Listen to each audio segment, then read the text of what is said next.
Et nous sommes avec Xavier Messé, enseignant du journalisme, journaliste lui-même déjà.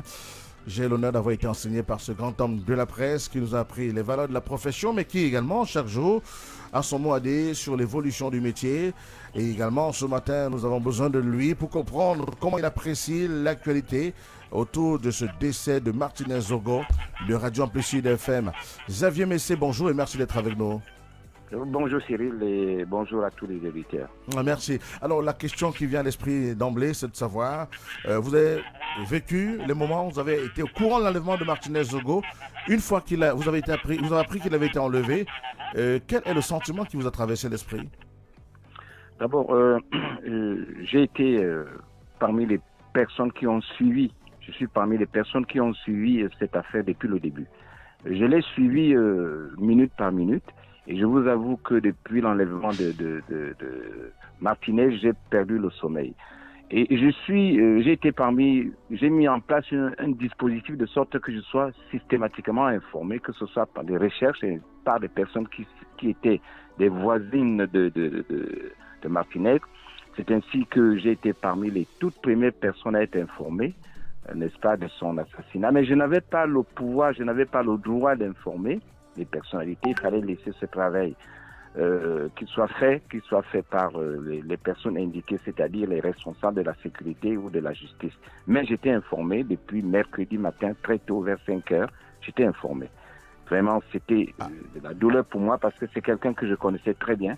Donc, il a été enlevé mardi soir? Oui. Et il a été assassiné le même soir? Il a été assassiné le même soir aux environs de 3 heures du matin. Et j'ai été informé autour de 5 heures. On m'a réveillé autour de 5 heures par un coup de téléphone. Et je pensais que c'était un canular, mais si ça n'avait pas été quelqu'un que je connaissais très bien, c'est-à-dire mon informateur, j'aurais cru que c'était peut-être une fausse nouvelle. Mais il fallait se rendre à l'évidence.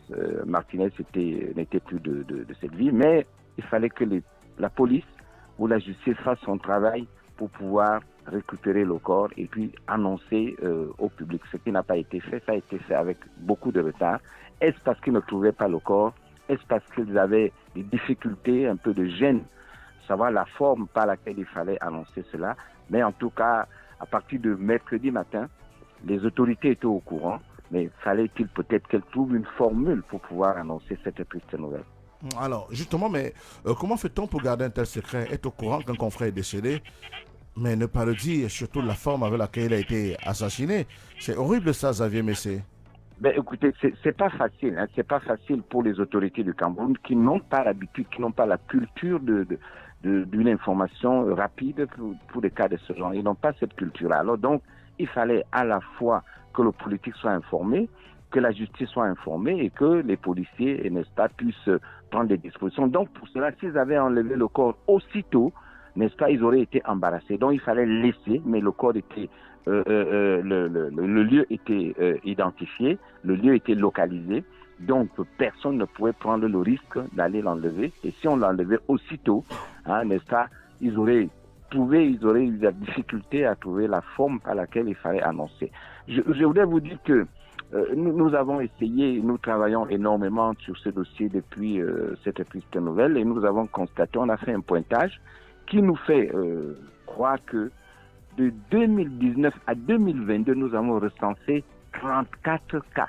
34 cas où les journalistes ont été molestés, intimidés, emprisonnés et tués. Mais cela fait un record en Afrique. Même quand on n'en annonce pas beaucoup, on n'en parle pas beaucoup, mais c'est un triste record que nous détenons de violences exercées sur les personnes, des hommes des médias. Mais cela ne signifie pas qu'il n'y a pas de suspects. Il y a des suspects, il y a des traces.